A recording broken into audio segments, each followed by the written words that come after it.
So, on today's episode of Truternology Meets, I am delighted and honoured to be joined by none other than Mr. Ollie Lang. Welcome, sir. Thank you very much for having me and asking me and, setting up It's a no-brainer to try and get you on the show. I mean, I just had to find you and track you down. It wasn't too hard, yeah? It wasn't too hard, in fairness. In reality, where in the world are you? What have you been doing since you disappeared? I live in Indonesia, a small island called Bali, which I'm sure maybe you've heard of. It's quite a popular tourist destination. Sure. And in the very center, in a small place called Ubud, which is totally magical zone. I mean, I've never seen anything like it. And then I live a little outside of Ubud into the mountains, about 15 minutes in a little village, which is really a little village, yeah.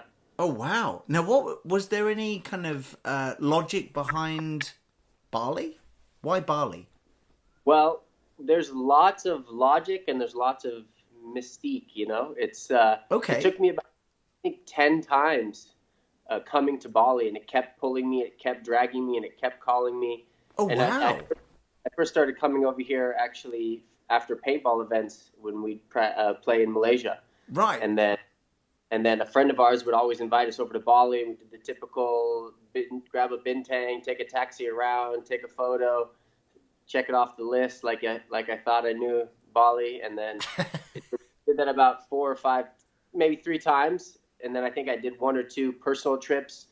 Okay. And then I landed here a couple years ago, and it held me for like 3 months, and then I left. You know, lots of things happened in between. Anyways, I ended up back here 2 years ago, and I got smacked in the face, and it was like, "This is where you want to live." And I was like, "Yeah, this is absolutely where I want to live." So. Fantastic. And this is the end game play, in the sense of you see yourself there for the foreseeable future? No, nothing's permanent, Nikki. You know that. You know, it's all quite ephemeral, and this place's energy is so prolific that I'd be honored to possibly even think that I could live here for the rest of my life. The truth is that this place is so intense, it'll chew you up and spit you out. And wow. Kind of got this really beautiful motherly energy here. Yeah. So a lot of people call it Mother Bali, and she flips you upside down, and she brings everything out, and she tests you on a regular basis here. And so now I'm kind of like, I'm like the good son, where I'm minding my P's and Q's, but at any moment anything can happen. So that's why I have to keep giving my my thanks and gratitude to be able just to live here. I mean, it's just the Balinese themselves probably are the only last few real worshippers on planet Earth. Okay. And they do something super magical here. You can feel it. It's evident. And that's why this place has the power that it has. But a Balinese woman will offer about 50 to 100 offerings a day. So that's each woman from ages of, 90 to 10 are offering. So, and men. So the veil here between the different worlds are very thin, and there's actual real magic here, whether you want to prove that. I mean, you've been on, it fascinates me because you've been on such a journey since leaving paintball, not just geographically, but obviously spiritually as well. Now, we're privileged that you allow us an insight into that world, into what Ollie Lang has been doing, because in a paintball perspective, you feature in every discussion about the greatest of all time. There isn't a single one where someone just goes, "No, Ollie's not applicable." You're there. You've achieved everything that the vast majority aspire to achieve in terms of paintball. Now, outside of paintball, I imagine it's the ultimate refreshment to be in a location where nobody is talking to you in that context. They're appreciating you on a whole other level, you know, as a human, rather than a paintball player. And it's fascinating to see how your appreciation of life has developed and is in many ways so unique in comparison to your peers. And really they're your peers of only a few years ago. How did you begin that transition? What was the spark that just made you think, you know what, there's more to this life and I have to go and find it? Well, you know, hey, Nikki, I want to say, and I want to really thank you and honor you, and I'm very humbled that even you noticed that, yeah, because the truth is we are all so enraptured in our lives, and we're so caught up in me or completely, you, whoever it is. Completely, yeah. And the truth of the matter is, you know, some of my peers don't even know that I'm gone. and you're right. Yeah. Say it in a very genteel way because I get it. Because, see, the thing is in life, we're always constantly, we should be constantly evolving, constantly changing. Yeah. This is a lesson, actually, I learned in paintball. And this is why paintball, I believe, is such a fantastic teacher, because you can be brand new. You can have a terrible game or a terrible match and come out the next one and be brand new. And in fact, as a paintball player, you're always looking for refinement. You're always looking how to become better, how to become faster, how to be smarter, how to see something that people don't see, how to push the envelope and try and experiment on the field. And so really all I've ever done in life is do that. And I chased that dream for quite some time. And so the reality of it is that I woke up one day and realized, wow, you can be not only the best at playing paintball, but you can be the best, the most amazing person this guy named Oliver has the potential to be. And that's in my own own scheme and scale of, but that's for everybody. That's not just for no, me. Absolutely. Get so caught up in the superficial, in the mundane of the day-to-day. Even though paintball is not mundane by any means, it is still something that you can get trapped into doing and being and trying to only be that. And I hope and I pray for everybody, whether it's a professional paintball player or you're a lawyer or whatever it is, to figure out who you are. And in that process of figuring out who you are, you start to break barriers and conquer fears and do things that you never imagined you could do. And some of them are very simple. Some of them, you know, one of the most dangerous things in California and move out of my house, you know, like to most people that doesn't seem so dangerous, but it's actually terrifying. And to leave like a snake, you shed your skin.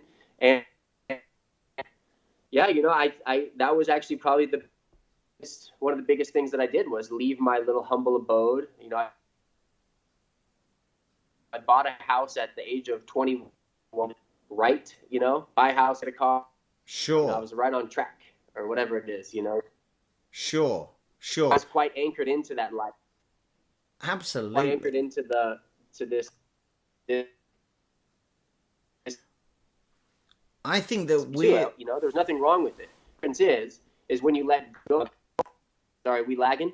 Yeah, we are. We're lagging a bit. So I think maybe we should cut the video and just go audio, if that's cool, okay. Because I don't want people to miss your words of wisdom.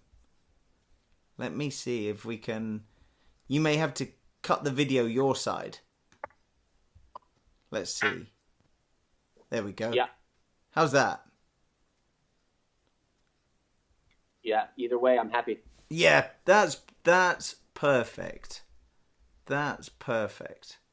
Because I think, you know, this is too good and kind of fruitful in terms of content You know, and not enough people realize this in their own life. And I think, it's not necessarily their fault either, right? We're all conditioned to, wanting the latest iPhone, needing the latest paintball marker, etc. But it's a want rather than a need, which is just crazy. Well, there's nothing wrong with any of it. It's just, it's the fact that you can get caught up in it, and all of a sudden you can blink and you can be 60 years old and 70 years old and chasing something that actually is meaningless. Yeah. In reality, like having the newest gun is great, and having the newest iPhone, these are all wonderful things, and we need them in this modern day world to a certain degree. But the difference is, you let it consume you. Do you let it overrun you? If you don't have it, does it hurt you? Does it kill you? Do you hurt others to get it, to achieve it? And that's the negative aspects of the way that we've been conditioned in life.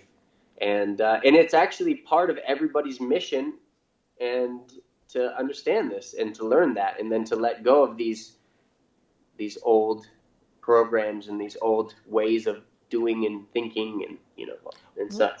Was there one moment that realization dawned on you, or is it a gradual progression to this point? So to kind of just reiterate that a little bit so that people can understand, it's like whether you're a 9-to-5 businessman or you're a professional paintball player, it doesn't really matter, because you're still in some sort of type of system or cycle, right? So for instance, for me, for 15 years, I played paintball every weekend. I mean, I think maybe for 10 years it was every weekend. It was always, it was nonstop. Sure. And then maybe about 13 years, it kind of, every once in a while I would take a break. And then about, around that time, I started to say, well, okay, so I've got the off season. Why don't I escape for the off season? Because that's the only time that seems to be available for me, Yeah. And most people who work in 9-to-5, they don't even have that ability. They have maybe a week or two or a month, maybe max, to go on vacation. And at that point, you go to vacation somewhere like Vegas or something silly, Sure. And Yeah. don't fully get a vacation, it's kind of a little bit of a drain also. So I started leaving in the off seasons, and I started to go explore, and I was kind of like I don't know how like a cat or something, like I had this freedom, which was home and which was paintball and the system in the cycle that I was in. But then I explored a month, and then I explored for like 3 months, and then like the more space I got, I just never came back. The more you wanted to go. Yeah. Well, and then those opened up, and a big harsh reality that dawned on me, and probably most of the pros out there playing paintball might not agree with me on this, but the truth is we think we know how to travel because we go to so many places. We go to Paris, Germany, Amsterdam, England, Sure. Such and such. But really, it's I thought I was a traveler. I thought I was an avid traveler. I thought I knew how to travel. And really, I was just going to cities, eating, drinking, trying to meet a girl, take a couple pictures, and then check it off the list. And a big reality dawned on me one of the first times I left for a couple months, and I realized, wow, man, you've been all over the world for this sport, and you can claim that you've been to these places. Yeah. But you created some sort of aversion or like or dislike to a place simply for a 24-hour or a weekend span of a place. You don't really understand such a short time. So when I started spending months at a time in a place, I was like blossoming, I was like, I was like alive, and I was like, wow, there's a lot more out in the world than my little tiny myopic view of things. And I thought the funny thing is I thought that I had a big perspective in this huge, you know, right. gathering of the world and the way things worked. Yeah. And so it was kind of a little devastating to me when I had that realization, and I realized that I was actually just so immature and that I didn't know anything. And that humbleness was beautiful, and that humbleness grew into this this zest for wanting to live in other places and traveling deeper and understanding cultures deeper, and then that obviously sort of starts to weave in this spiritual aspect of life. Right. They can. So it was really then a complete kind of recalibration of life and your priorities of how you wish to live your life. Well, the first endeavor that I went to was I spent 3 months in the Amazon in Peru. Right. And I read this book called Mastery, and I was reading it, and it was talking about how to what Leonardo da Vinci did, what how these guys became experts in their field. And I was thinking that I was an expert in my field, and I was an expert in my field to a certain degree, and I had studied under masters in a sense, like under Shane Pastana, and sure, even guys like Alex. These guys are masters also in different ways, even though they're my peers, sure. But also in that state that I was in that youthfulness and immaturity, I'll call it, because I wasn't aware of all of it yet. So I had to really step away from it to see it for what it was. And the more I stepped away from it, the more I realized, okay, great.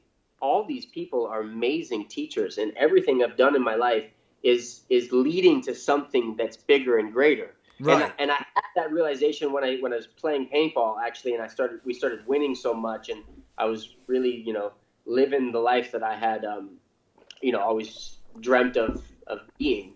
And once you reach those heights, you start to realize, hey, there's a lot more, And so when I went to Peru, I studied under a guy who I would call a modern day master. Okay.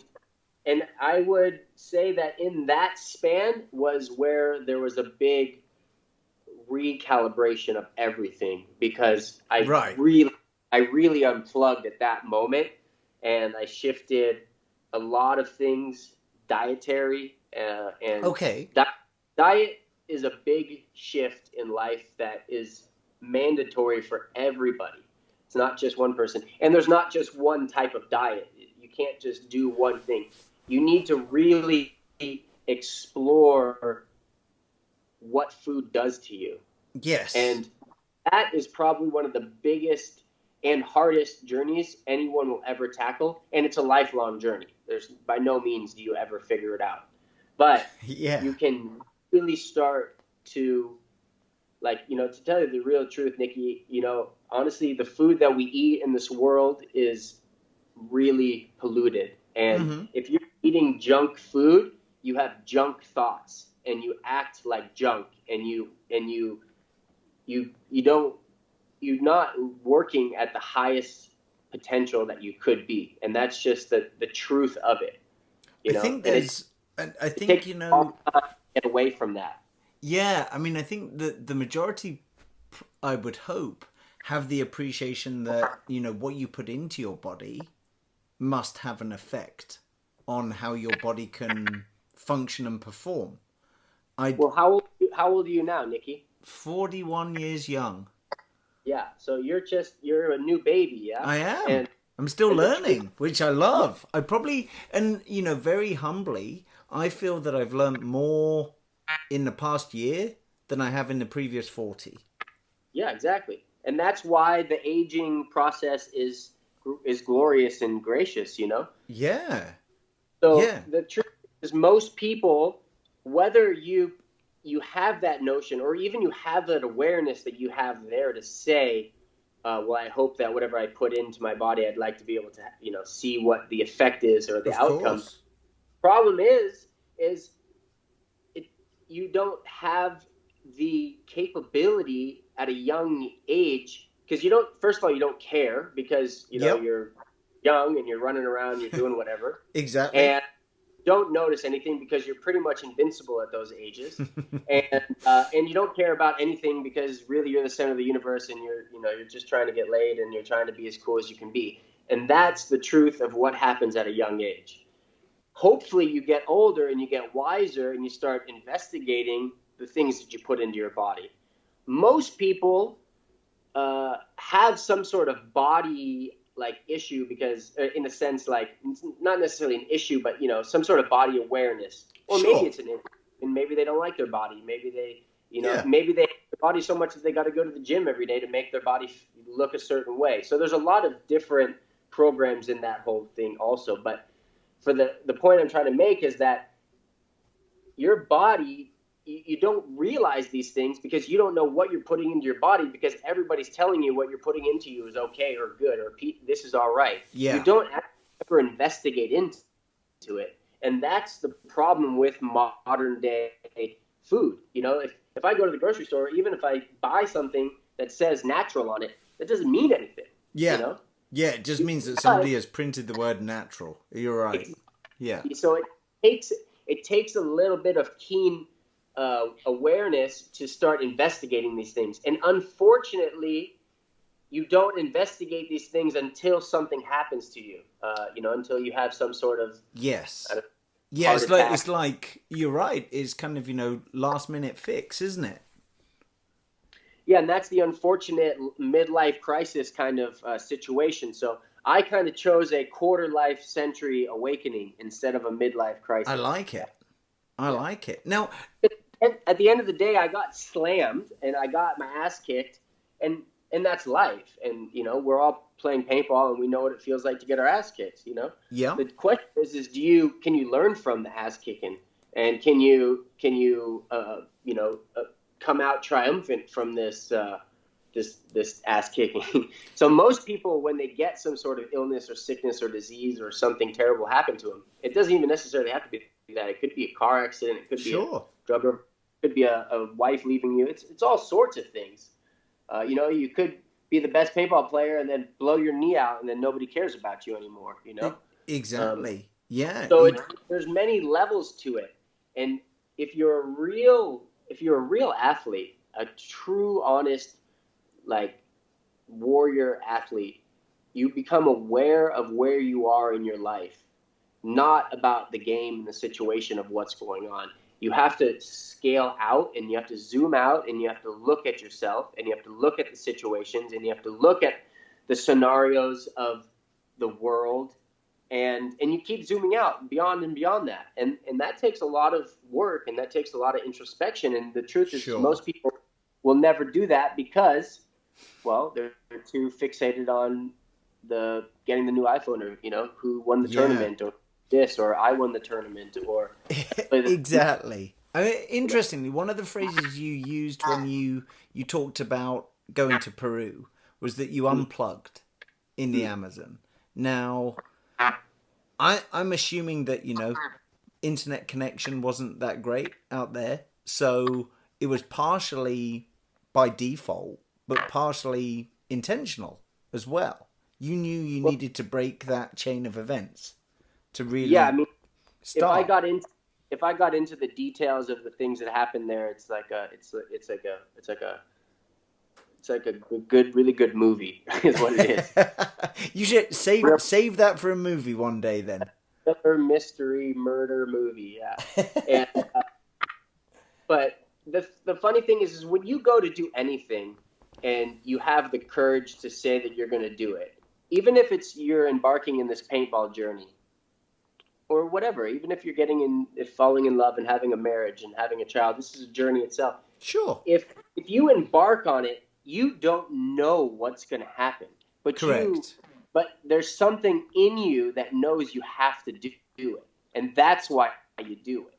And in that journey, my intention was never to lose my mind and to throw up my guts and to purge and to just pretty much exercise the demons and throw my phone in the jungle and, delete my life. That wasn't the notion. Now, that had to happen because that's part of this death, rebirth cycle that happens actually in this material realm of existence. Right. So I am, and you are not the same person that you were 10 years ago. Sure. 50, and I am not. And in fact, once you become aware of this process, you want to be dying every day. In fact, they say die with every breath, because you want to be brand new at every moment. You want to be better. And I think that's the athlete, that's the contender that's in me, that always is knowing that there is a higher state and there is better levels of existence out there. And I was fighting for it in the paintball arena. But then when I realized, wait a second. Yeah. You can do life every day and you can win every day in existence. This is the real deal. Absolutely. Like winning a paintball tournament is great and all. But at the end of the day, I don't remember any of them. I remember I had a great time. I remember some of these very beautiful moments. Nobody remembers any of the tournaments that I won. Nobody, maybe if they go on the computer and look it up, sure. Or they might, Chicago 2002. But the thing is, it doesn't matter, because that's not actually what it's about. It's about the journey, and then realizing that we can always go up a level, that we can always transcend to the next level of existence. And I think that is now kind of what my purpose is a little bit more in life, to share with people that actually you should really aim for the stars, and you should believe that you can do it, because I did something that nobody really ever believed you could do, and I knew I could do it. So sure. I don't know what's coming next, but I know that it's coming. Just like when I used to skateboard, I didn't know why I quit skateboarding and started playing paintball, but then I did that, Yeah, and hey, that worked out all right for you, right? Got all right? So yeah. And once you start to move into these, like, the athlete or the sportsman, the archetype it's a profound archetype, and an archetype is just an energy, right?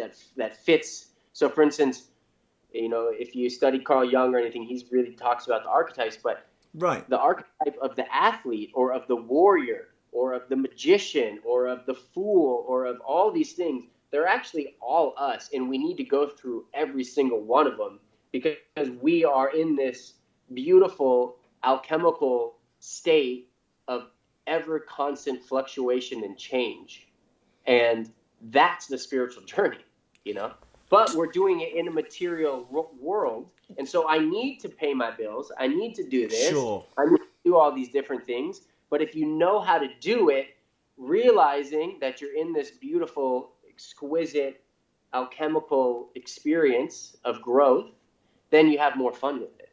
Absolutely. I mean, do you think that these phases cycle round, and there is a time where we may see you return to paintball, or do you see that as paintball's firmly in the past now?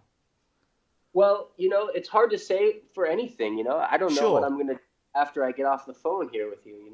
And I live pretty spontaneously. Sure. And just I live the way that I played paintball. I swear to God, Yeah, I mean, I attack. Yeah, I was just going to say, do you almost view it as it's not your decision, if that makes sense? Well, I do. I again, it's this trusting and knowing not knowing what's going to happen, but just knowing that it's happening. Yeah. Sure. So it might not be my choice, and the phone call might come, and the right situation might be at hand, and you never know. But at the same time, I might be, living in Nigeria. I don't know. Yeah. Hey, why not? Right? Why not? The life is a great adventure, and the more I realize that, the more it unfolds into this most amazing thing I could never have pictured or imagined it could have been. And I don't think this is one of the interesting things from an outsider's perspective. I think that a lot don't fully appreciate what you're doing and where you are in life. I think that a lot envy what you've chosen to do with your life outside of the paintball field, because they wish they could do it and had done it, but they're held back by, whatever situation they face at home. And the comfort of having a home to a certain extent, you've broken the mold. Is there anything that you miss from, living back in San Diego? The San Diego existence, it was so dead the last time I was there. Right. It was like being in a relationship with somebody and just being like, okay, this is super over, Right. And it's kind of like the same thing. It's kind of like just graduating, and being like, okay, I'm going to the next university. I'm going to the next grade. I'm going to the next school. Okay. And it has nothing to do with anybody, it has to do with me. And in a selfish and selfless way, I saw that what actually needed to happen in a selfless way is that I could have continued playing paintball probably for the next, especially if I was able to groom my mind the way that I've groomed it now, I could probably play paintball for the next 10, 15 more years. Sure. Could. The thing is that's not what it's about. Right. It's not about me playing paintball. Right. A lot of people, me, when are you coming back? Why don't you come back? We miss you. Yeah. I'm saying, why don't you go and join Dynasty? Why don't you become the greatest player in the world? I'm rooting for you. And I think the world always is looking outside of themselves for something else. And I'm humbled and I'm flattered in a way that, people feel that way about me. But at the same time, hey, honestly, this life, you are a manifesting generator. You can go and do whatever it is you want to do. You just have to really want to do it. Sure. If you see Oliver Lang became a professional paintball player and you want to do it just because I did it, that might not be the most authentic reason to do it. And so that's why you not do it. Now, in your life, you have something that I don't have, Nikki, and everybody has something that I don't have. We all have something super unique to ourselves, and that you've been brought down to this earth, whether you want to believe it or not, for some sort of mission and some sort of something, some sort of development, some sort of key secret code that you need to unlock and that you need to crack. And along your journey, hopefully you do that. And then at the end of life, you can say, wow, I did what I need to do. And paintball, I realized, is not what I need to do. Paintball, stepping stone. I mean, what I need to do. Good for you to have that self-awareness and realization, because, ultimately I think, sure, we'd love you to come back to paintball. Purely from a selfish perspective, you're great to watch. There's rarely a game where, Ollie was boring that game. So, it's entertainment, right? And we all have this selfish notion of entertain me. I see it in kids, I see it in adults that I know, in the sense of we all have that friend who can't go out without, drinking and trying to spark entertainment, but it's forced. We all have, and it's fun and it's amazing. Yeah. But I'm really trying to I'm a fan now, I'm a fan of you. I'm a fan of what everybody's doing. I have stepped out of this persona and this idea of who I thought I was. And it's been dense. And I think that's why you see a lot of professional athletes really, really falter after they retire. They really lose their minds. And I'm realizing that actually, well, this isn't even my retirement. No, it's not even close. And I'm living for the rest of my life on my paintball winnings and accolades. Yeah, it's like I'm actually just brand new. Like you said, you're 41 years young. Yeah, I'm 36, and I feel brand new. I feel like life just begun. I feel like anything is possible. I feel like the world is, as cliche as it is, it's our oyster. It And is. I'm going to Yeah. live my life like that. And I don't know what's going to come of it. And I'm happy with that. Absolutely. It's just, thinking back, you've always lived life in this manner through paintball, in the sense of, you were never afraid to change teams because it was right for you. You didn't do what the fans wanted you to do. You did what was best for Oliver at the time. And probably the biggest shock, that most will remember is when you left Dynasty for the Ironman.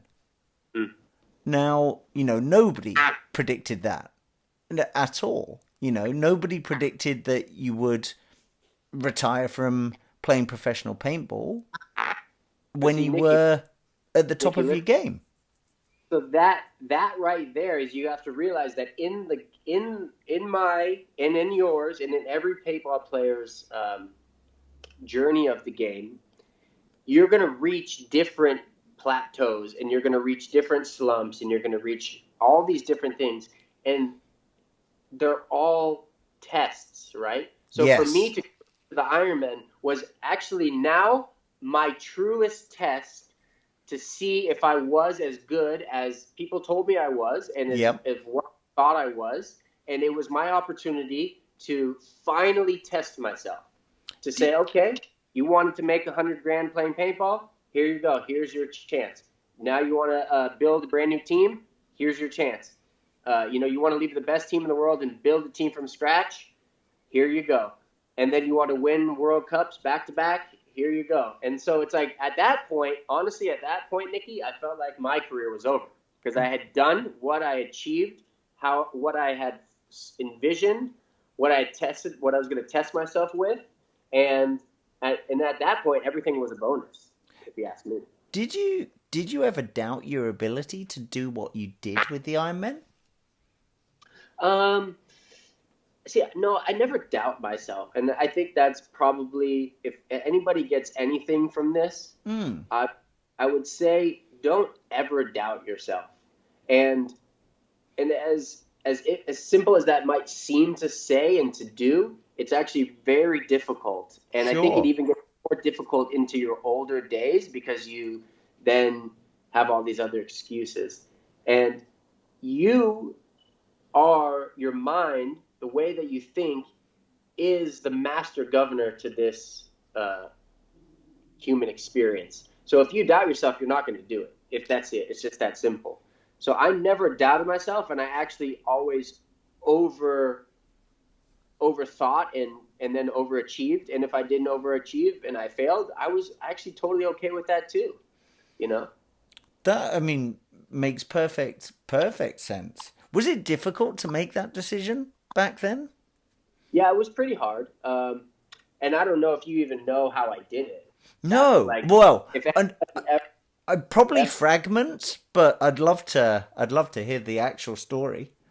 Well, it was like, we were also, everybody's, we were young and everybody's immature for the most part. So whenever anybody left the team, you acted like a girlfriend, oh my God, what is their team.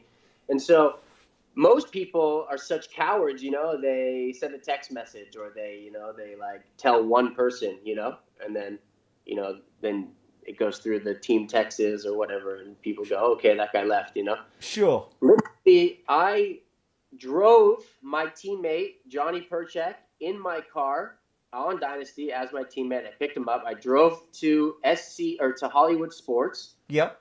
That day, Dynasty was practicing the Ironman. Wow. So I got everybody on my team. Yeah.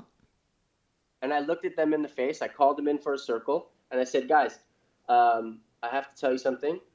I'm quitting the team, and I'm going to go play for the Ironman. Ooh, and just like that? I look at everybody's face. And I looked at everybody's face. Wow. I don't think anybody's ever quit a team like that in their entirety, let alone that. And then I literally walked across the parking lot, said hello to my new team, who was pretty weak at that point, to tell you the Right. truth. And grabbed a gun I'd never even played with in my entire life, put on an Ironman jersey in a new garment that I was unfamiliar with, and then went and practiced Dynasty that day and played pretty well, actually. Wow. Who took it well?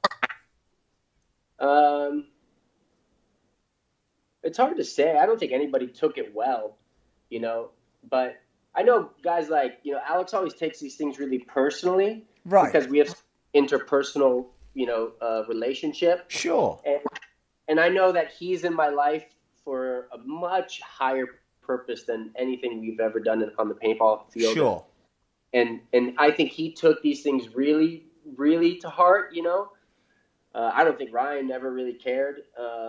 Okay. Yosh could have, actually, Yosh was always pretty solid. Yosh is kind of a master in his own ways. And it was just people who are, honestly kind of selfish. And that's the reality. I'm doing something that's selfish. They think I'm selfish, and I think they're selfish. But at the end of the day, it's not really that big of a deal, No. No, and nor is it a competition to see who's the most selfish, right? So, wow, what a day that must have been. Imagine being a kid practicing at Hollywood Sports that day. Yeah, there's probably a few watching the whole scenario too. Oh, insane. Absolutely insane. Now, and then the best part, you'll love this.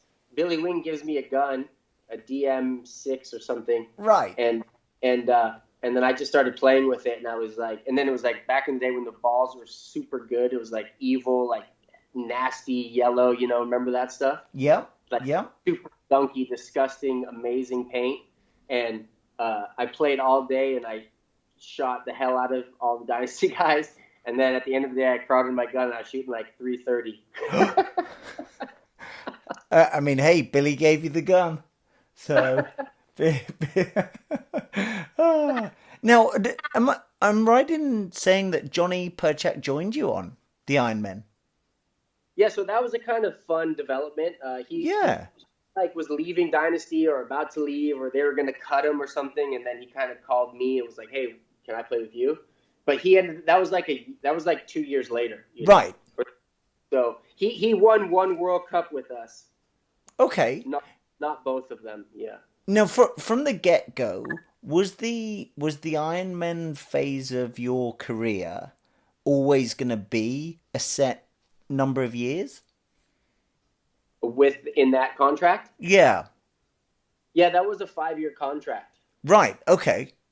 But I mean, it had opportunity to expand. But the truth was, again, like I said, it was a test. I had tested myself.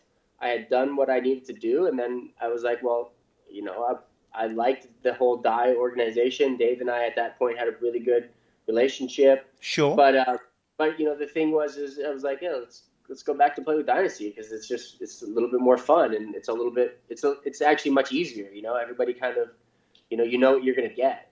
Yeah. Yeah. And how did that go down? How did you orchestrate the, hey guys, I'd like to come back? Well, actually, it was like 3-4 years of like these reoccurring dreams of like Alex and I, and like not hanging out and not talking. And then I think like I sent him a message or an email like, hey, I had a dream about you, and then da da da da da. And he was like, well, why don't you just come back? He still calls me today all the time and says, hey, why don't you ready? Come on back. And I love that. He really is such a pure-hearted character that he can do that. And so it was actually super jovial and super innocent. They were like, yeah, you just want to come back? I was like, yeah, let's come back. Okay, cool. And then I just told Dave, hey, I'm going to go back. And then he was pretty cool about it.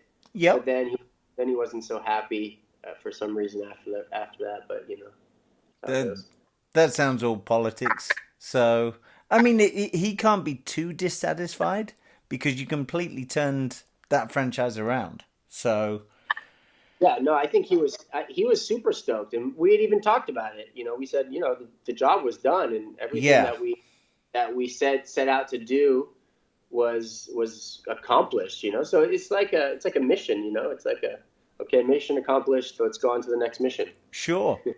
Is there anything that you wish you had done, you know, on any team that you played for that you didn't, retrospectively? It's a good question. As in, did you ever feel you had an opportunity that you didn't fully take? No, I don't. I feel again, you know, this was when I was reaching the end days of my paintball career. It was just like that epiphany I had with the San Diego chapter living in my life. It was just done. I was like, right. I'm so full. I'm so content. I am so happy with everything that's happened. Why even try to squeeze any more juice out of this, you know? Like, sure. In fact, it could have actually only have gone worse, you know? Like, yeah. I mean, this, you know, they haven't won a tournament for a while. Like, you know, I don't know what their plan is. They seem like they're trying to play till they're 90. And if you ask me, it's just, you know, at this point, Dynasty should be a winning team again, and they should have all new young players, and they should have, yes, you know, it should be a whole new squad of up-and-coming youngsters. And I'd been saying that for a long time, and that was the one thing that I maybe wish I could have done a little bit better was, right, like, set the team up to prevail when I left, you know? Yeah, and it's kind of it's that double-edged sword because the original players are still so good that, you know, it's hard to phase them out, for want of a better expression. Yeah, but what's the point of always just being good? And you know, the point is actually always to be growing. So yes, if Dynasty had 5 young players 2 years ago, they would probably be better than Impact now and better than Houston Heat for sure. And that's just the reality of it, you know? So, yeah, they've got good players. The guys are still great. You know, there's no doubt. I think Ryan's playing better than he's ever played, probably, I've heard. But, you know, again, how do you evolve? And that's been a big question in my life with any choice I choose. Is this going to evolve me, or is this going to degrade me? You know, sure. Is this going to be an evolving decision or a de-evolving decision? And I see Dynasty just like Dave Youngblood sees Ironman. You know, he wants to watch the Ironman into his wheelchair, he said, you know. And I see the same thing with Dynasty, you know. But just like Dave did, just like I did, you have to retire, and you have to pass the torch, and you have to pass the wisdom and the knowledge, and then, you know, new chapters open up. And that's exactly what happened to me. A perfect example. I closed one door and new doors opened. Sure. Are you still a paintball fan? Do you know, with it's the Texas NXL this weekend? Is that something you'll actually keep up with, or you'll just hear after it's happened? I've been a personal fan of individuals, and that goes for like every sport. I've never been truly a fan for any team. Okay. I'm a fan of teams that work the hardest and that are, you know, like Dynasty at its heyday, I was a fan. Ironman at its heyday, I was a fan. Sure. Impact, I'm kind of a fan of. I don't know about this year, but the last year I was kind of a fan of them because they were like, you know, they were gritty. They were cutting their teeth. They were, you know, they're just, you know, they're badass. And they had young guys that were like at the tip of the spear. I don't know what they're like this year fully, but and maybe it's too early to say, but I like to follow players, you know, and I like to watch players, and I like to watch what I think they're doing right. And, you know, maybe if they're doing something not so correctly, I can chime in, you know. So I'm actually a fanboy now. Who do you follow? I follow Goldman, I follow Archie, I follow Marcelo, I follow, you know, it depends. Like a lot of these guys, you know, on Instagram and everything, it's like it's always about me. So if it's always just too much about me, I just unfollow you pretty quickly. But there's a couple guys, you know, like a guy like Archie, I really love where his head's at, and I've actually got on the phone with Archie a few times and even chatted with him, and he's still breaking into his pinnacle of play. And so I see like a great potential still with him. And I'm curious about these Russians now, like the Russian team, because they're winning now again. And so I heard there's a couple good guys on their team now, so I'd be interested to watch. But no, I probably won't watch the NXL. I think it's kind of boring. I hate to say that, but no, I mean, you're kind of what I love, right, is the Russians are at the point that you appreciate you had the opportunity to do with Dynasty, but didn't. In the sense of they've been working on their young guys for the past, I think, up to 5 seasons now. Yeah. And they've been very protective of them. So, it's only really the last couple of years that they've got plays and spins. So, and now they're reaping the benefits. I love that you're so disconnected from the instant gratification side of the sport that you don't care who wins. You care about what the individuals are doing and how they're choosing to do it. And I love that. I mean, I kind of going back to the Archie kind of relationship that you have with him. Was that formed from Archie's time on the team? No, I never played with Archie. Okay. When he came. But no, Archie is always one of these people who he keeps in touch, and right. And I've realized that where I'm going in my life. Again, I don't know where that is, but sure, the people who resonate with you, even like you, we touched in a little bit on the Facebook, and it's like I notice that there's people that I resonate with, and we stay in some sort of close, connection, whether it be on a social media, whether it's a text message or whether it's a phone call. And I appreciate that. And I have advice. If you want it, I'll give it to you, and some people don't want it. They don't want to hear it, and I realized that a little bit with Dynasty. I started towards the end. I realized that, hey, look, this is all falling upon deaf ears. Nobody listens anymore and nobody cares. So I can put my energy into people who want to care and want to listen. And if you want insight, I can give you insight. If you don't want it, no problem. It's I mean, I think that's a very grounded perspective. I mean, to the young guys out there who are just getting into paintball, want to kind of progress, how the vibe I get from you is that you'd rather have a constructive teammate than a talented teammate. 100%. And I think everybody wants those teammates that,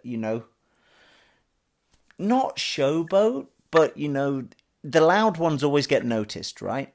It's not the quiet, methodical, just churn away and do these tasks that ever shine. And that's, that's so wrong and uninspiring, I think, to the newcomers to the sport. I mean, this is a sport that's given us such a platform to grow and develop as humans. We've met people who we would never meet if we hadn't played paintball, and we've experienced things that we would never have experienced if we hadn't played paintball.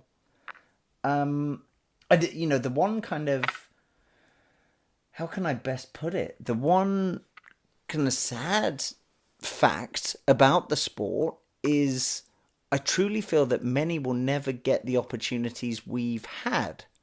Not just in terms of ability, and you're infinitely more capable than I ever was with a paintball marker. But, we were both in positions where, we had opportunities in abundance, where we could travel and we could get new experiences. I think, one of the things that I try and make a concerted effort to do, and interesting that you mentioned Archie, because I feel he's very conscientious about his position within the sport and inspiring others to, to just do better. It's not win, but it's, enjoy it more, whatever the enjoyment is for you. whether it's travel, whether it's interactions, etc. I mean, who in the current game that you're aware of seems to kind of get that and takes their role responsibly? It's a great question, and I really appreciate that and value that question, because a lot of people will always want to be the Fedorov or the the Ollie Lang, but the real guys are the guys who do the work and it goes unnoticed. Yeah, and I've been saying that. There's role players that are on the team that they might have been totally forgotten about in any win because this guy did a great move at the end. Yeah. And those guys are the guys who make the team run. And I think that that's just the nature of professional sports, where you have the star, you have the quarterback, or you have the running back, or whatever it is. And then along the other lines, there's all these other guys that are super essential parts to the game. And so nowadays, it's hard to say because I don't watch that in depth. Sure. But I would say if you are a up-and-coming young kid, realize that, well, you do have to be pretty versatile in these days of the game, but get your role, find your role, figure out your role, perfect that role, then you become indispensable. Like a guy like Youre, he's pretty indispensable. In fact, a guy like Youre, he could be on Dynasty for the next 10 years. Yeah. Because he brings an aspect to the team that, first of all, not many people want to take that position that he plays and do the job that he does because it's not glamorous, Sure. And he's never got or never has even wanted the limelight. And he's also, pulled off amazing points and whatnot, but that's not his style, and that's the style that you should emulate. You should emulate the guy who's doing his job. Those are the guys that are the real legends of the game. And the Lasoyas and the Olivers and the Fedorovs, yeah, we can dance and we can have fancy games, but I couldn't have done half of the things I ever did without the Mike Paxson, without the Peter Yu, without the Yosh Rao, without, these are the guys that, and I say this actually often in interviews because I think it needs to really be understood, and I still think it's not understood. These are the guys who make the team. And if you're an up-and-coming young guy, don't try to be the stud if you're not. Be the team player. Be the role player, and do your job, and that's enough. And that goes the same for life. Yeah. We don't all have to be famous movie stars or pop stars or the greatest Yeah. Absolutely right. It's an illusion. Figure out what you have to do and then do it and do it really well and love doing it, and you're going to be rewarded. I like that. I like that ethos a lot. With or without anybody else's constellation, And I think that's probably the biggest limiting factor, is that everybody is looking for approval. And in a paintball context, everybody wants to be the player that others are congratulating and saying, great move. In life, everybody is kind of conditioned to wanting to be the person that everybody goes, nice car, nice watch, nice phone, whatever, right? Right. Well, I'll tell you real quick that the games that I probably had the most notoriety in my whole entire life, the games with the run-throughs, the games with the, whatever winning point, they were totally inconsequential. The games that I played super selfless, where you didn't even know that I shot a guy, and the little tiny moves I made, those were the points that nobody even takes and nobody even notices and that nobody gives a shit about because, sorry for playing, but nobody cares about because it wasn't the big slam dunk. Yeah.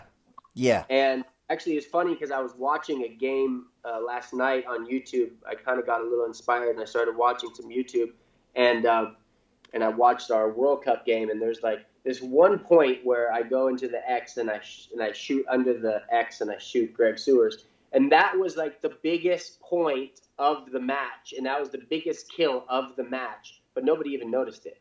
I mean, they said something, Maddie says something on a thing, and then it's the big hooray at the end where Kyle shoots the guy with 1 second and blah, blah, blah, blah, blah. Yeah.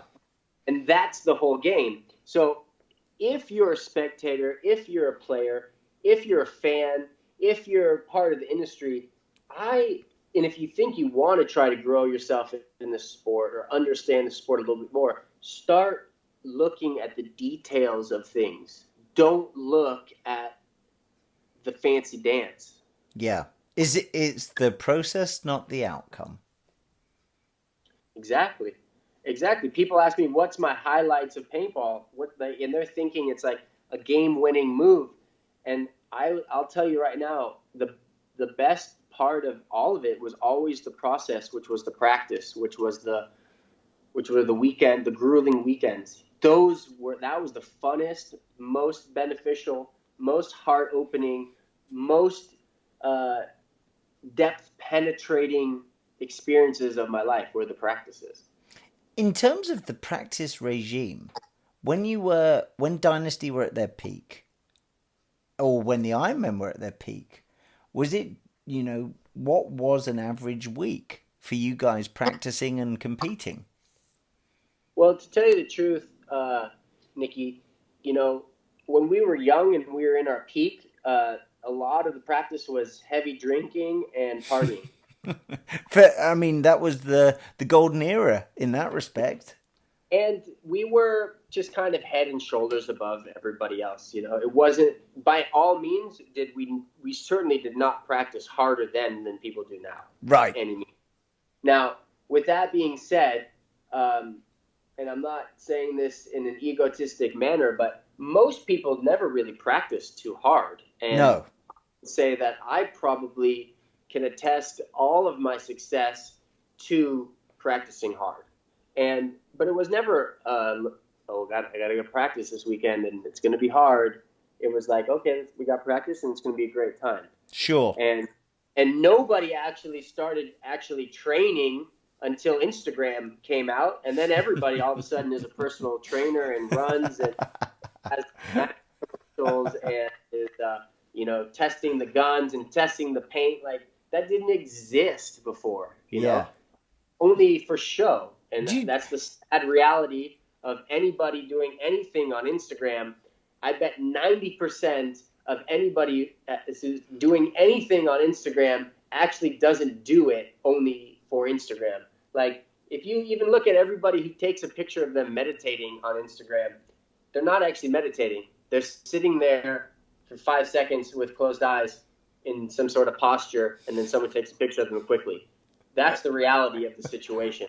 And if you can realize that, then you should be actually practicing and not worrying about any of that nonsense. And then you'll probably be a really good paintball player. And people go, where'd this kid come from?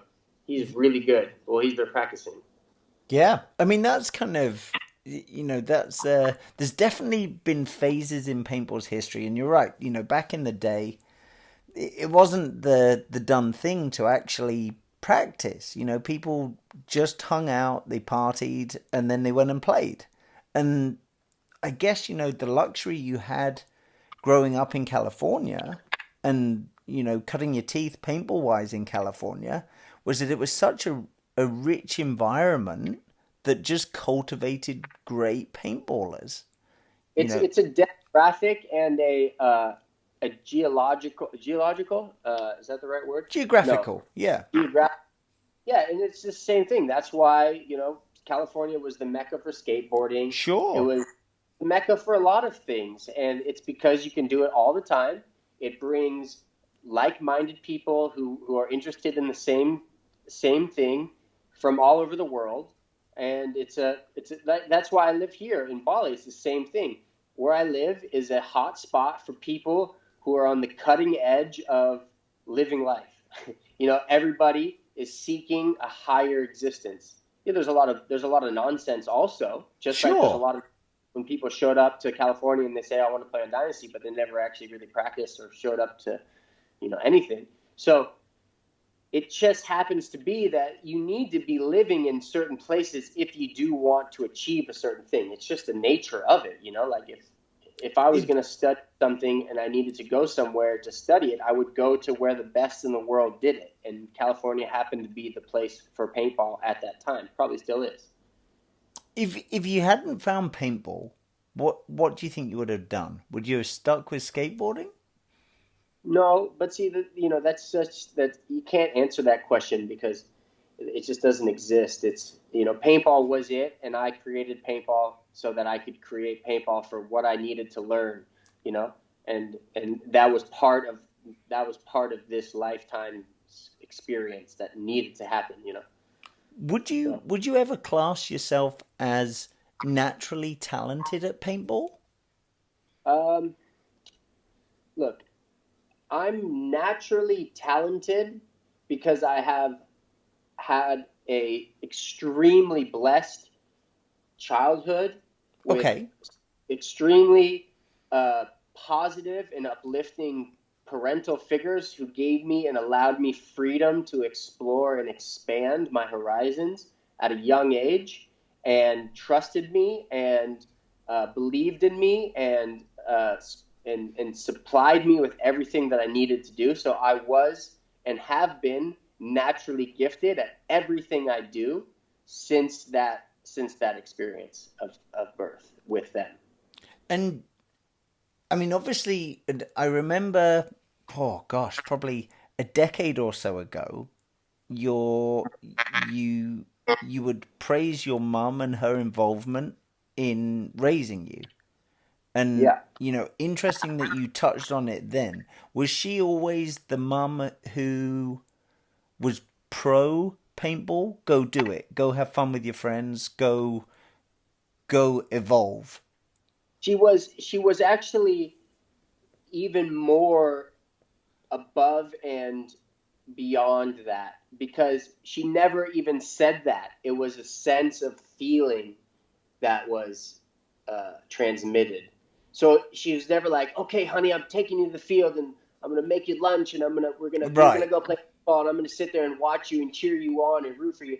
No, she never did that. She just always allowed me to do it, not to say that that's bad if your mom does that. I think that's amazing, Sure. But it also could be too much. I don't know, Sure. So it has to be enough gas and brake, and in that parental experience and relationship you have, you need to gauge it and you need to figure it out. And my mom was just supernaturally good at it. And also my mom lived her life the way she wanted to live her life, and so she was living her life doing the things that she needed to do.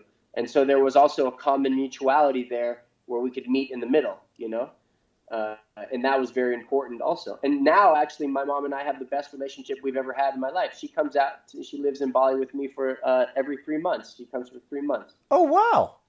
Mm-hmm. And the rest of the time she's back in California? She lives in Florida now. Oh, nice. That's where all American old people move. The retirement state? She goes to, she just kind of slipped into her mom's shoes. And it's all good, it's perfect. And she actually was somebody who sparked the Bali interest in me when I was young. She came here in like the 90s and she brought back some interesting Balinese characters and some sarong and pattern reading, stuff that inspires you when you're young, when your parents go do something. And that's why it's important for you now, if you have kids, go do something, because you're inspiring your kids, my mom brought me back puppets from Bali when I was, I don't even know how old. And then that stayed in my memory bank. Wow. I got to go to Bali. And then now I'm 36 and now I live in Bali, and she lives with me.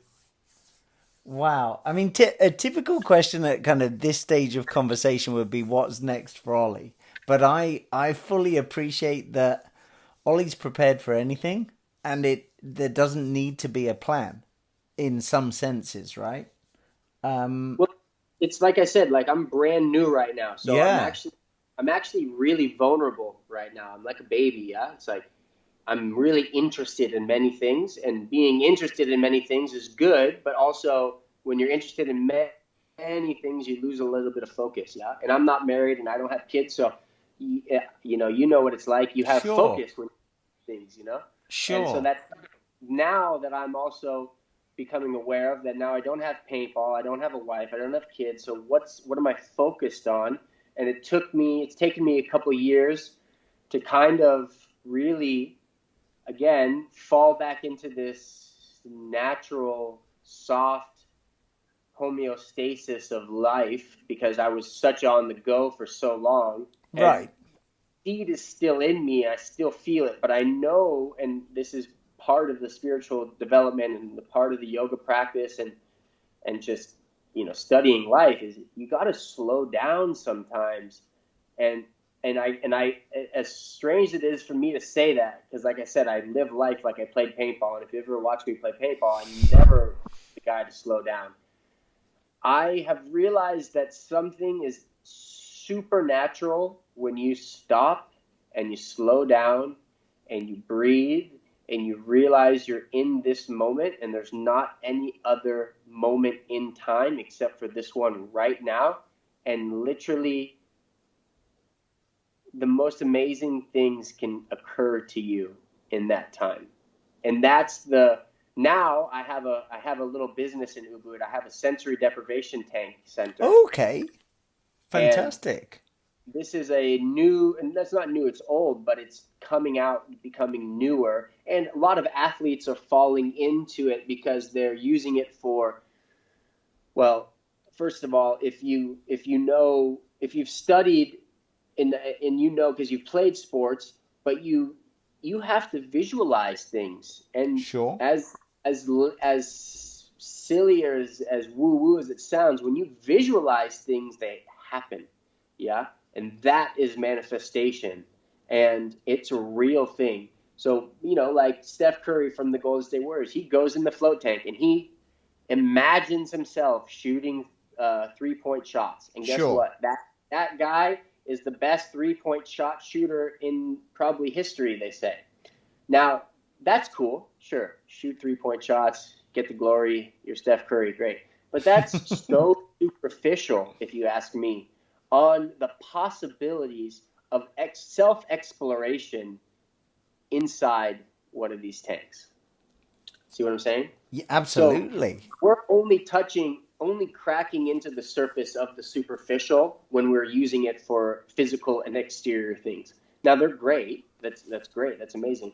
But I've learned that if I slow down and I stop, and this has given me the opportunity to slow down and stop and take time out of my day and time out of my life to like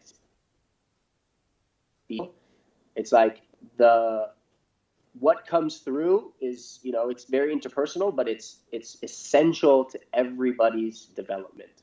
It's realizations, it's revelations, it's deep understandings of truth. It's what I would say reality is, not the false reality that we've constructed of reality.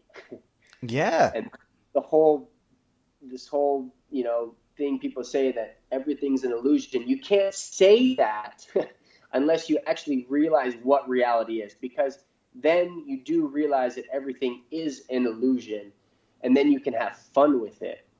And we as modern day man have created a fantastic illusion of life and what you're supposed to do and who you're supposed to be and how much money you're supposed to make and why you're so much better than this guy and this is that and that is this. It's amazing how deep we are in our nonsense. So this is like a sensory deprivation, right?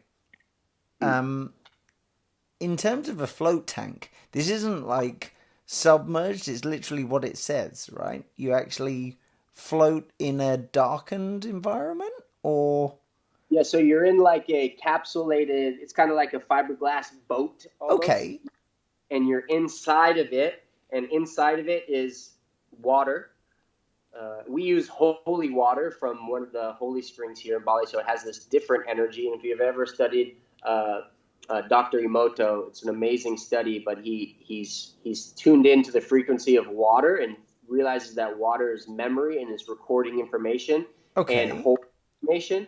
So when we use this holy water, it brings another dimension to it. And you put in 1,000 pounds, or I don't know how many kilograms that is. Sure. But it's a lot of salt, Epsom salts. Okay. Ever taken a nice soothing bath? Yeah. Put a little Epsom salts in there. And this has so much Epsom salt that it actually makes you buoyant, and you float at the top like you're floating in the Dead Sea, but it's actually 3 times more dense than the Dead Sea. Oh, wow. And you're in an environment that has no light, no sound, no smell, no taste, and then the water is heated to the temperature of your body. So it's 93.5 degrees roughly, or 34 degrees.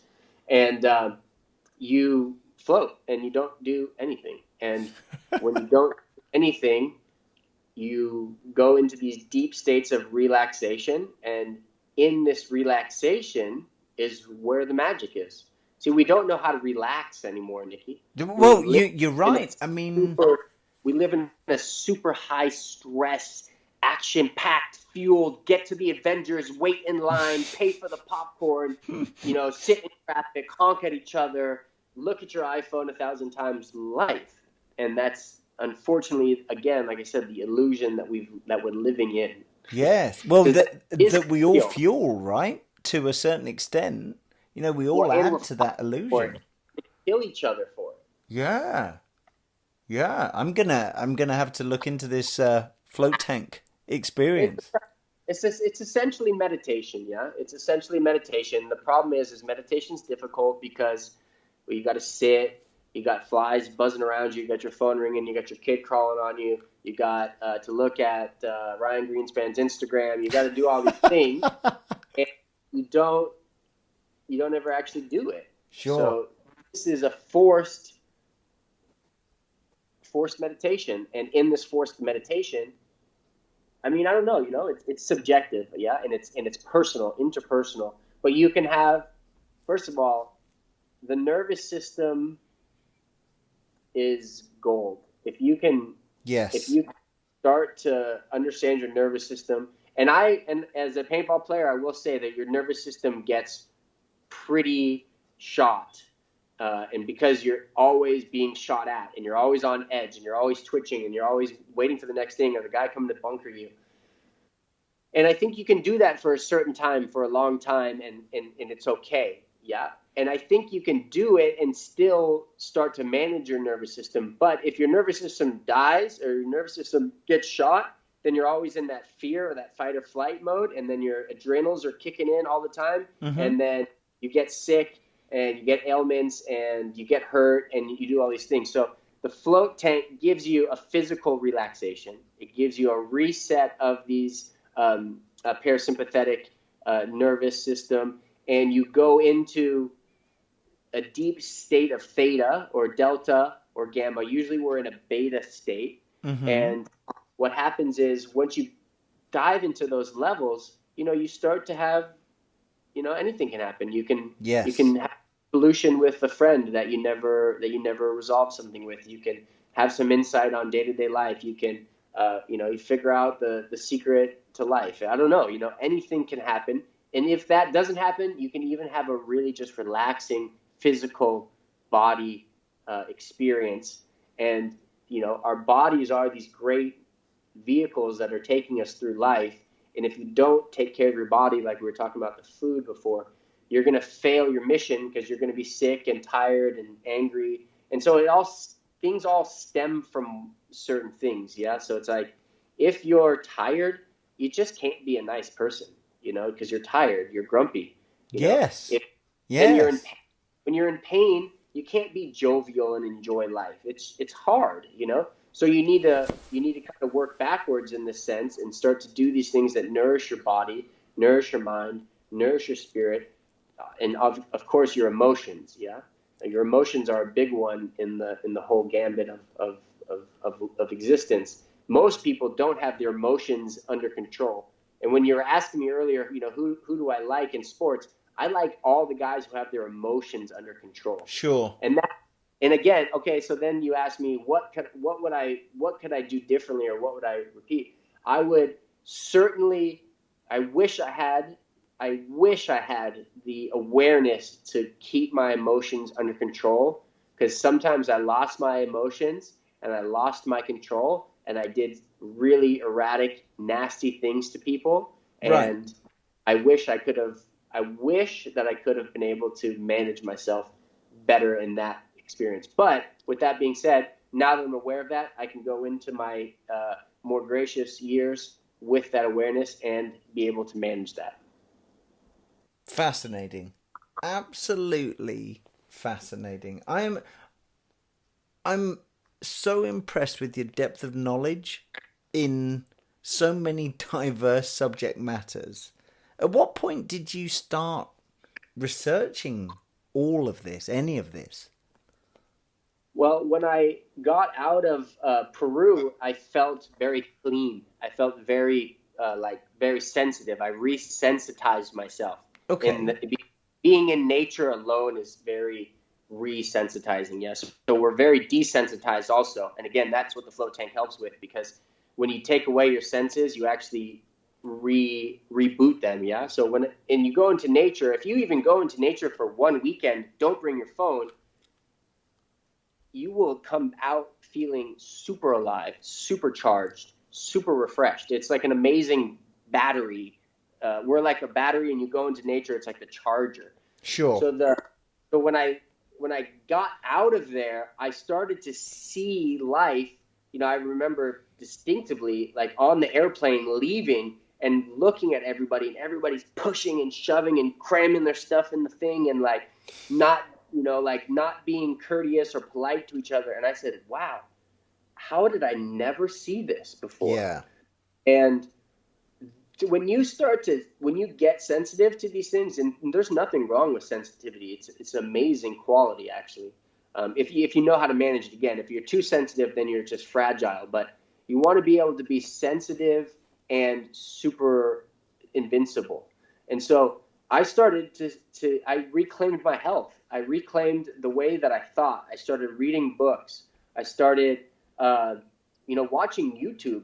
I started trying to get next to people who I foresaw as somebody who was a healthy role model or a healthy individual that could be in my life, whether it was even on a phone call or whether it was, whatever the circumstance may be. And they're out there. There's amazing,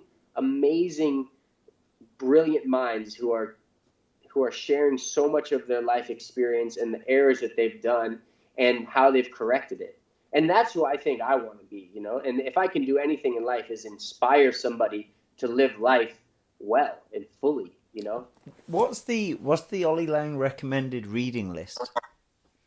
Well, so what I say to people, and I do a little bit of coaching here and there with certain people that come into my life, but I say, if you're interested and you're super curious about anything, and I think curiosity is this beautiful attribute that is actually really shut down in us, because we tend to watch too much TV and too much movies, and we lose our sense of curiosity because it's just we're run by these other little programs. So if you're really curious, first of all, if you're really curious and you start to actually just be aware of what's going on, the signs are coming through at every moment. Yeah, at all times of the day. They're there always. Right. And you have to pick them up. So for instance, like what I say to people is I say, go to the bookstore, go to, don't even go to Borders or don't go to these bigger ones. I mean, you can if you don't have anything else, but go to like the little cute bookstore in your town and go into the section, go into the metaphysical section, go into the spiritual section, go into the even religion section. You got to start to understand what religion is. Go into the health food section, and literally whatever book jumps out at you, that's the book you need to read. Sure. And then read and say, why did I need to pick this up? And read it, and then even if you just get one bit of the puzzle, one clue from that book, even if the book is 1,000 pages long, and there's just one thing that leads you to the next piece of the puzzle, then you're on the right trail. I love it. If I could recommend anybody anything, and if it's not too woo-woo for people, the first book that I read that kind of opened me up was a book by Osho, and it was called Creativity. And now Osho, an enlightened master who lived in the 80s, and there's a lot of smear about him, but he was really an intelligent individual, and you have to do your research, and you have to be open-minded to see beyond the game that was being played. But there was a lot of nasty stuff also going on. We don't know what's true, but you have to realize too that these wise men come into the world at certain times to provoke and to thought provoke and to provoke you and to trigger you into seeing something that you might not have ever seen. And Osho was that guy. And you can read, Osho's got like hundreds of books, but he's got a series. There's like Creativity. There's, I can't remember all of them off the top of my head, but they're like a colorful little book series. And that was like one of the first ones that I read that was really pretty. It was everything. It was mind-opening. It was heart-opening. It was intellectual. It was spiritual. It was real, and the way that he actually never wrote a book, he only spoke, and then everybody just, recorded him. And then oh, really? Wrote all the books, and he's written a couple hundred books, or he's spoke a couple hundred books. Wow. So anyways, that's the first ones. And, honestly, where I'm at and what I'm reading now probably wouldn't resonate with most people, but okay. Just go down the rabbit hole of it. And there's so much of it. And now there's also a lot of stuff on YouTube. You can even just get audiobooks. I got into this guy named James Allen. And these types, Napoleon Hill. Okay. The Dale Carnegie, How to Win Friends, Influence People. Yeah. This is a good one. Her name's Fran Scovel, something rather. It's As a Man Thinketh. Okay. Man, there's just so much, and we're living in a fantastic, fascinating time of information. So you have an iPhone, I have an iPhone, everybody has an iPhone for the most part. Literally, you have all the answers at your fingertips. Now it's up to you to ask the answers. It's up to you to then read the answers, and it's up to you with an open mind to discern if the answer feels right or not correct, and then investigate more into it. And as you investigate more and more into it, you keep opening up trapdoor after trapdoor after trapdoor, and maybe one day you'll figure something out, but probably at that point you'll be just laughing so hard that it doesn't even matter. Yeah, I like it. And it's obviously such a personal thing as well. It's not a case of, this applies to everyone. This is, you gotta fall down your own trapdoor. Yeah, exactly. And also, like with the book, so this is interesting actually. My mom used to give me books when I was a kid, and I used to hate books because I felt like she thought that I was dumb and that I needed to read books, and I was like, screw you, Mom. I don't need to read your books. And then she just gently always trickled books into my life. Yeah. Like a birthday gift, a book, and even when I got old, she would start to give me books and I don't even think she was doing this consciously. I think this was subconsciously. She was giving me because she enjoyed the books. Yeah. So she would give me like a beautiful book, even if it was a coffee table book. And so probably about, like 26 or 27 or 28, I started to really realize wow, I've got this amazing collection of books that my mom's given me. And now I have this strange affinity for books that I need all the books I can get, even if I don't read them. Like when I come across a good book, I buy it. I just buy it. Wow. Or if somebody has a nice book, I get a copy of it. Or, like in Bali, we have people that'll copy books and they'll copy a book for you. So I just get a copy of it. And in a way, maybe I'm not ready to read it right now, but the time will come where I need to read it. And even if I just pick it up and I read one chapter of it, it gives me something that I might need right then. And that's worth it. And that's, like, that's part of this part of this whole maze trap fun game that we're playing. And the pieces to the puzzle are all there, and you just got to decipher them. This is a very humbling conversation for me, in the sense that I feel like you've given me life homework. We both have life. And the rest of have to keep giving each other life homework. Yeah, I mean, the rest of my day could actually be built making a library now. But it's, it's kind of, I think we always in life envisage where we want to be or where we see ourselves being. And then I think that realization that, you can open that kind of loft hatch and peer through and realize there's another 1,000 levels or opportunities is, such a grounding experience. And, it's a trap because it is. You can't settle. You shouldn't settle. But Never. You should be content. You know what I'm saying? So it's if you're too comfortable and too content, then you never could potentially go through into that next challenge that is calling you. And then also you can run your whole life trying to figure out what the next thing is. And so they're both traps. So you have to become aware of all the traps and say, okay, this is a trap. I'm gonna sit still when I'm thinking I need to go, or I'm gonna go when I'm being told I need to sit still.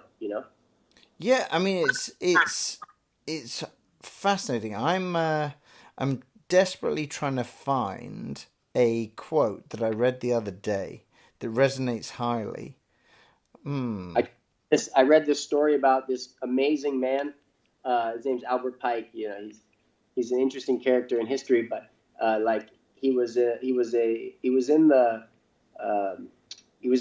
Confederate army, and he was in charge of the Indians in the war. And anyways, he did something, and the opposing army came to his house to arrest him and to kill him and to try him, but he wasn't there. He had gone on some sort of leave, and then the army official looked in his house and saw all his books, and they were going to burn the house down.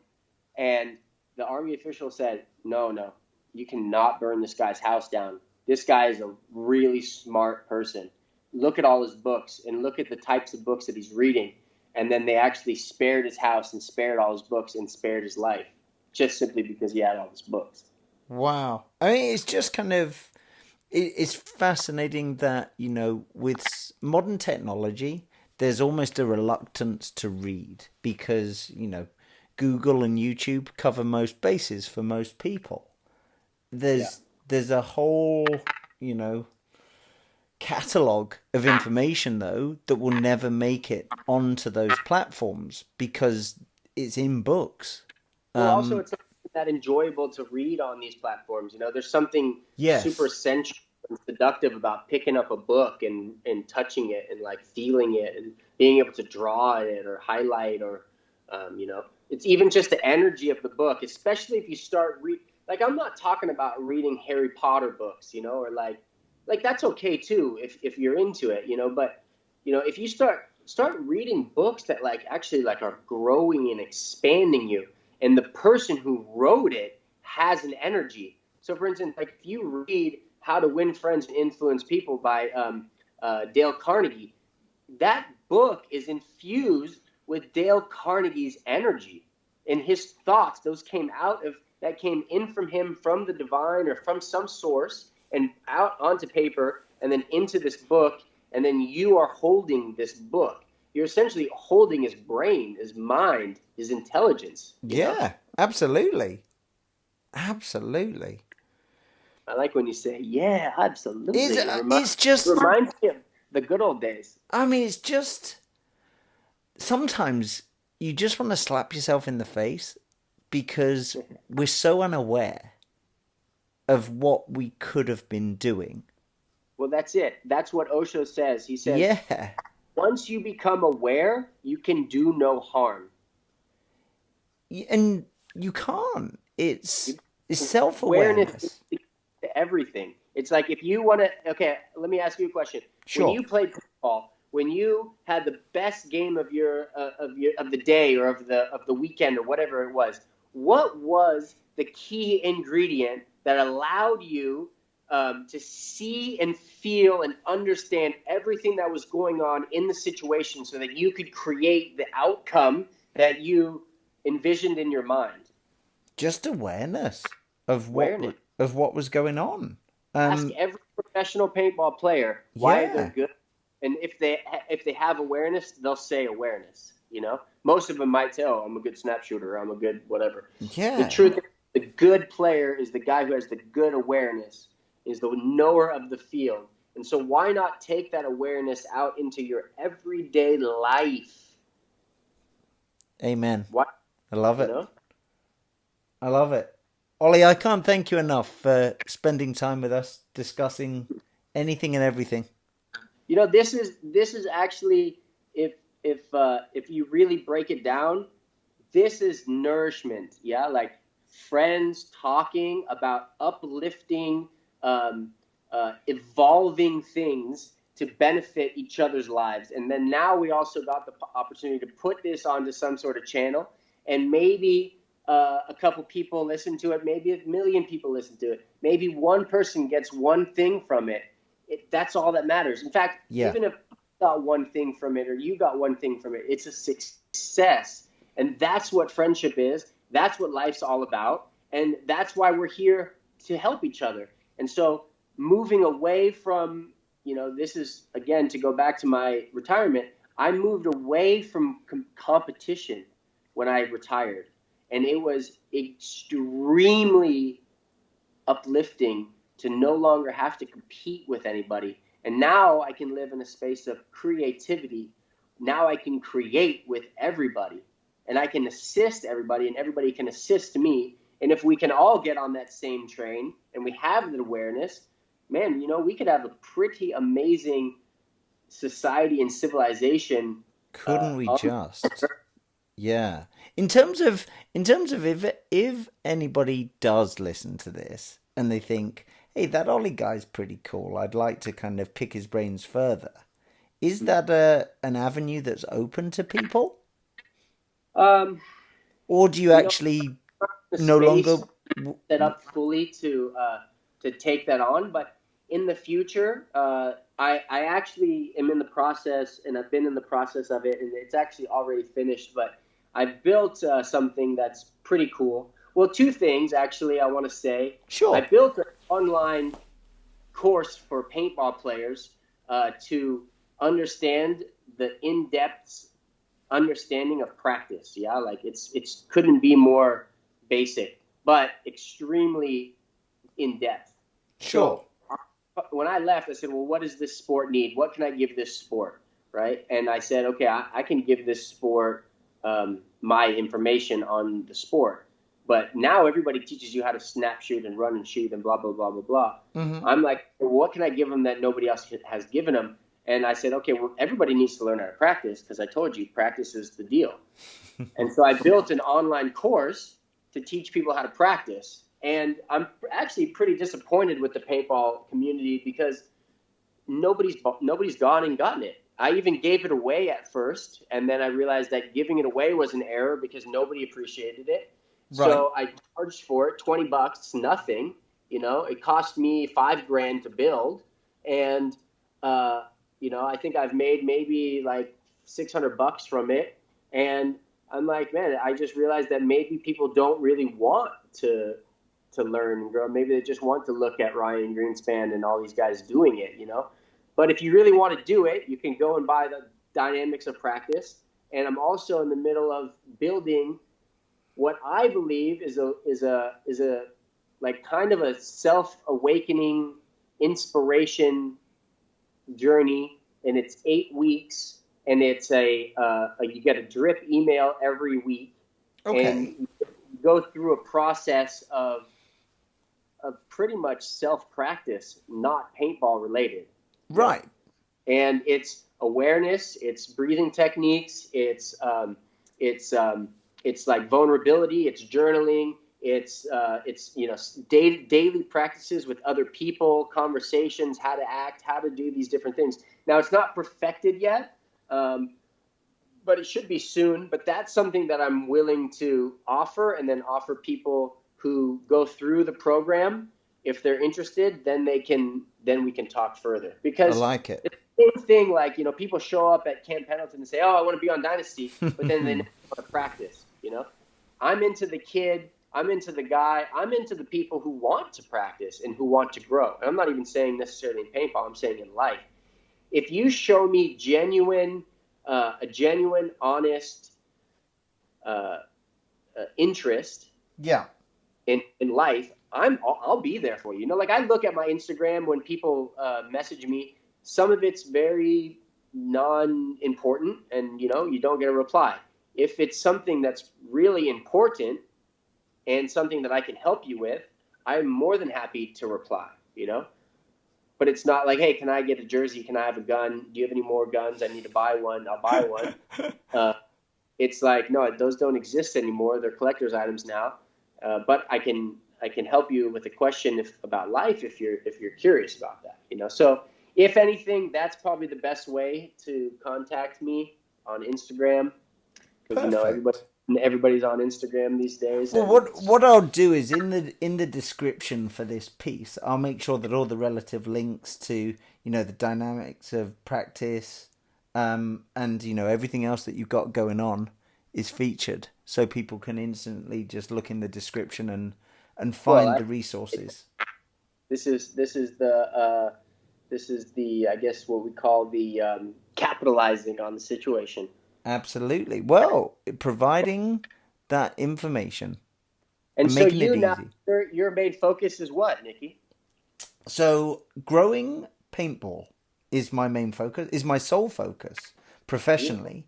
So I left Virtue at the end of last year, and from the 1st of January I began working for myself to produce content that will grow the sport that has given me so much. Beautiful. See, and that was a bold initiation, to leave this nice company that you had a great job with, that you had some notoriety in, and to go and for yourself and to challenge yourself, right? So you have to see that's the death and a birth right there. Yeah, exactly. And it's kind of, it would have been so easy to stay within that environment and just tread water. But I didn't want to tread water anymore. I wanted to splash. The thing is it's just, again, the politics that run the world are very, they're thick and they're tight and they're difficult to penetrate through. Yeah. Unfortunately. But you need to be a little bit of a rebel, and maybe you doing this is what people need to realize that they need to do. And I always am up for people when they challenge themselves and they go against and fight against the normalcy and try to do something, from the heart. And to me, that's always a success. Yeah, I mean, thank you. That's super, super kind of you to say so. I mean, it's just one of those scenarios where if nobody does anything, nothing gets achieved. If the first person to break the line is running in the right direction, then others are inspired to join them. So, it's kind of, I take a lot of inspiration and influence from people outside of paintball, people inside of paintball, just people who I can see there's value to what they're saying or doing, or both. And, it's kind of, whilst I don't think I could do what you've done, if I'm brutally honest with myself, I just don't think I could endure it. But there's... So the thing is, Nikki, you come from you might not even know it, and I didn't even know it back in the day, but you live in a heart space, and you come from this space that honestly not many people come from anymore, because coming from a heart space is difficult, you know, and you choose what's right over what's, you know, Yeah. You more have to. advantageous. Yeah. And so the thing is what you don't realize is that at the end of wherever this goes, is that will actually pay off much more than anything else. Oh, exponentially. You're 100% right. I mean, you know, whilst I don't envisage myself ever taking, you know, the journey that you've taken, there's components of your journey that have awakened things in me that just make me think, why have I never paid that sufficient attention? Why am I ignorant about that subject matter? You know, I want to learn. I want to read. I want to grow. The one thing that is fascinating, because I was recently in Singapore and I was speaking to Ben, and you know, we were actually discussing you for part of the conversation, and I was just kind of like, why have I never thought about that in that manner? And, you know, it's not a case of I've always done things wrong, but like you were saying right at the start of this conversation, we've traveled so much, yet we've never traveled. Mm. And that hit home like a sledgehammer about an hour and a half ago of just, you're absolutely right. We base our thoughts and our experiences on, you know, 24 hours, a weekend, whatever it is. We've never really been to, you know, Norway or wherever, right? Yeah. And well, I think the thing is a really wise person can actually, he never even has to do anything. He can learn from watching everybody. sure. So even if you never go on the exact journey, my journey is different than yours. Your journey is different than mine. And we're all uniquely different. Yeah. And there's not better or worse. It just is what is it that you need to do. And if you feel the need to go get out and do it, then you go and you do it. And if you don't do it, that's when you pay the price from it. And so you can watch and learn from everybody, and everybody's a great teacher. Even the word, you know, that's what they say. You know, keep your what did they say? Keep your enemies close, or keep your enemies close, or something like that. It's like, watch them, because they can teach you so much. Yeah. Buddy. Yeah. And even just simply knowing and admitting to yourself ignorance is the first step. It's just like in alcoholism. You have to realize you're an alcoholic before you can do anything. Yeah? And so and that takes a brave person, because we all live in such denial. I'm amazing. I'm so great. My life is fantastic. I'm perfect. You're an idiot. That guy's stupid. I'm a genius. Yeah. I could make more money, you know, whatever it is. So you have to get brutally honest with yourself, and whatever that may mean that you have to do, even if it's just having a conversation with yourself and realizing that you've been ignorant. There's nothing wrong with it. Everybody's been ignorant, or everybody is ignorant. There's nothing wrong with it. That's coming from darkness to light, and that's it. It's super simple, and it's just admitting to yourself, wow, I was very ignorant about that situation. We've talked a lot about things that you can do to enhance your life, right? On the other hand, do you feel there's things that you need to be dedicated to omitting from life that stifle growth and development? Yeah, absolutely. The majority of things that people do stifle our health and our development and our progression. And that's hanging out with people who hinder your development. That's a lot of your friends. A lot of friends are not your friends, I'm sorry to say. No. I mean, I think this is a message that people need to understand. This is universal. Sure. Majority of people that you hang out with are actually not your friends. They don't really fully care about you. Now, they can say, oh, bro, you're my best friend, man. But if they're holding you back in any which way, they're not really your friend. Your friend is cheering for you no matter what it is that you're doing. And they're hoping for your success. And they're wishing for your progress. And they're, in fact, They're boosting you and doing everything they could possibly do for you. Yeah, that's a real friend. So most of the people that we live with in the world, and the things that we watch, the food that we eat, the things that we drink, these things are debilitating us. It's just super simple and clear. But you don't see it again because you're in it. That's ignorance. It's only until you actually get out of it and see it. And that takes a brave soul, you know? If you can realize, oh, I shouldn't be drinking a beer a day. Like most people say, oh, a pint a day, that's no big deal. I've been doing that for 30 years. Like, that's insane. If you're doing anything, I'm actually a firm believer you shouldn't do the same thing every day, always, no matter what it is, even if it's you know, yoga, you know, even if it's posture, even if it's running, take a day off, you know, Right. Don't run tomorrow, take a week off, you know, let your body rest. So majority of things that we do are actually very debilitating, and we can't face the fact that they're distracting, and they're distractions, and they're holding us back. It's only until you finally start to relinquish one, then the next one, then the next one, then the next one, then the next one. You know, And watching mainstream TV is super dehallucinating. They sit there and they tell you how sick you are, how ugly you are, how yeah. dumb you are, how you need this, how you need that, how you should eat this, how this is super good for you. Watch this movie, act like this guy. You need to act like this guy. This guy's the coolest guy in the world. You need to act like this guy. But behind the scenes, this guy's a terrible father. He's a terrible husband. He's a drunk.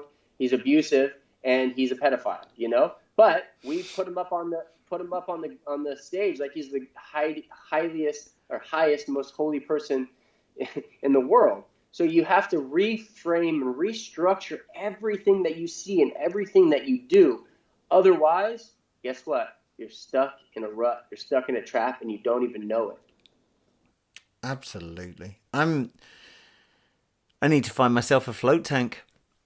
This is where I'm at. Get out into nature and start surrounding yourself with people who are resonating and vibrating at your same frequency, and who you can have these uplifting conversations with, who you can question life with, who you can thought provoke with, who, like, a friend you should be able to say, hey, Oliver, you know, I saw you do this, and you know, it didn't seem so integral, and you know, what do you see? And I say, oh, thanks for noticing that, Nikki. I didn't see that about myself. I had a blind spot. I'm going to fix that, and I'm going to do it better next time. That's a friend. Sure. Oh no, bro, you're cool. It's all good. But that's a two-way street of friendship, though, right? You got to have the type of relationship where somebody can be receptive to that, as well as wish to give that information. If I can do anything in this life, is to be a good friend. Yeah, there's a great poet, Hafez, and he says the meaning of life is to be the approachable stranger, you know? And so that means, like, if you are at the grocery store, you should be putting out this energy that is uplifting and enhancing the whole place, you know? Even in line at the grocery store, where everybody's miserable, or on the bus station, you should be that approachable stranger. I should want to come up to you and go, hey, who are you, and what do you do, and you look interesting. Maybe we can have a cup of tea. You know, that's the meaning of life. If you're shut and you're angry and you're miserable and you're broadcasting those energies out, yeah, you know, then we just kind of were mucking around in this mire of life. You know, so a friend is really a gem. It's such an amazing thing, and I have great old friends, and I have super great new friends. And I'm looking more forward to meeting even greater friends, super inspiring people in my life. This is what I'm aiming for, you know? And I only want to surround myself with these people who are after and yearning the same thing that I'm yearning for. And again, spirituality comes in so many ways. I can still be with a friend of mine who has a kid who doesn't know anything about spirituality and Bhagavad Gita and blah, blah, blah, blah, blah. But they are exuding spirituality. Like, you exude spirituality, Nikki, without even knowing it. Yeah. And it's because you do things from a different place, and you're coming from a pure place than this identity of Nick Truter, who's, who has his own this and who has that and who used to work for them and who played on this. And that's the difference. Majority of people are so in this mind fog of their personal identity and their personal accolades. They don't give an F about anybody else. And guess what? Those people don't make and don't provide good friendship, and they don't make good friends. So if you can go through life and just be a friend, that's all that matters. Yeah. But like a real friend, I'm not talking about the half-ass friend that you used to have that, used to just actually hold you down and take you down with him and take your money and, waste your time. I'm talking about somebody who's going in that trajectory that you're going in. And that's it. Get a couple of those, look for them, It takes time. It's not easy. Go out into nature, refine and restructure your eating program. And when I say eating, it's not necessarily just food. Again, the news is eating. Watching a movie is eating. And unfortunately, not to get too conspiracy theory, but the pollutants that they put out there, I don't know exactly why or for what purpose it is, but it's stunting us. Yeah. So you have to turn off these things. It's not necessarily you have to turn them off and never watch them ever again. Maybe you can watch it with a new pair of eyes in the future if you need to. But, I stopped watching TV and movies years ago, and I don't miss it. And people talk about Game of Thrones and this and that, and I'm sure they're great. I'm sure they're wonderful stories, but in actuality, it kind of just kills my creativity, and it kills the possibility of having a great connection with somebody, or being out in nature, or doing something that's progressive, or reading a book. That's just the truth of it. So there's a lot of little things to refine in the process, and again, that's kind of what I did when I built this course, is to kind of structure something for people to follow. Because you know what? You turn 18 and now you feel like you're an adult, and then you sing to everybody and you say, oh no, I can eat at 10 o'clock at night. I can eat a Big Mac, and I can jerk off, and I can do this and I can do that, and I'm the boss because I'm an adult.